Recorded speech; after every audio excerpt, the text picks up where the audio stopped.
இந்த ப்ராப்ளம் பாருங்க. ஒரு டேபிளர் காலம் கொடுத்து கீழே ஒரு கொஸ்டின் கொடுத்திருக்காங்க. which number presented in group A follows the rule given in group B 2x cube plus 3 அப்படின்னு வந்து கொடுத்திருக்காங்க. குழு ஏவில் கொடுக்கப்பட்ட எந்த எண்ணானது குழு B யில் கொடுக்கப்பட்டுள்ள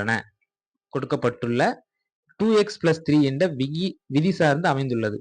அதாவது இந்த டேபிள்ல கொடுத்திருக்கிறது 17க்கு இது ஈக்குவல் அப்படின்னு நம்ம எடுத்துக்கலாம்.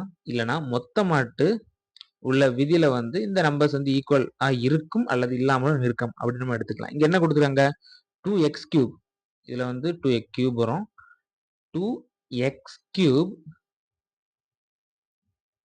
பிளஸ் 3.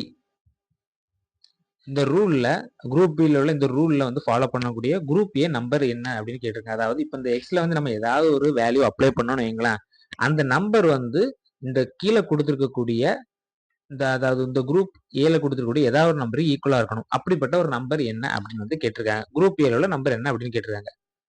பாருங்க, இப்போ எக்ஸுக்கு வந்து நம்ம 1 அப்ளை பண்ணோம்னு வைங்களேன், 2 + 3 5 வரும். கரெக்டா?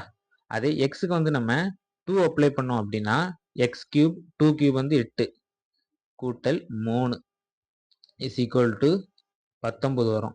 ஸோ இந்த 19 பார்த்தீங்கன்னா 5ம் பார்த்தீங்கன்னா இந்த ஏ லிஸ்ட்ல வந்து இல்லவே இல்லை, 19ம் இல்லை.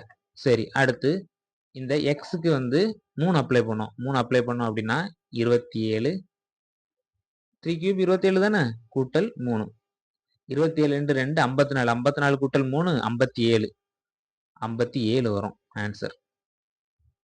ஆன்சர் 57 ஏன் வருது அப்படின்னா இந்த 57 பார்த்தீங்கன்னா குரூப் ஏல சியில் இருக்குது. அங்க என்ன குரூப் ஏல வந்து ஃபாலோ பண்ணக்கூடியதானே கேட்டிருக்காங்க. குழு ஏவில் கொடுக்கப்பட்ட எந்த எண்ணானது குழு பியில் கொடுக்கப்பட்டுள்ளன அப்படிதானே கேட்டிருக்காங்க. இங்க வந்து அப்போ 57. ஸோ 57 தான் இதோட ஆன்சர். அவ்வளவுதான்.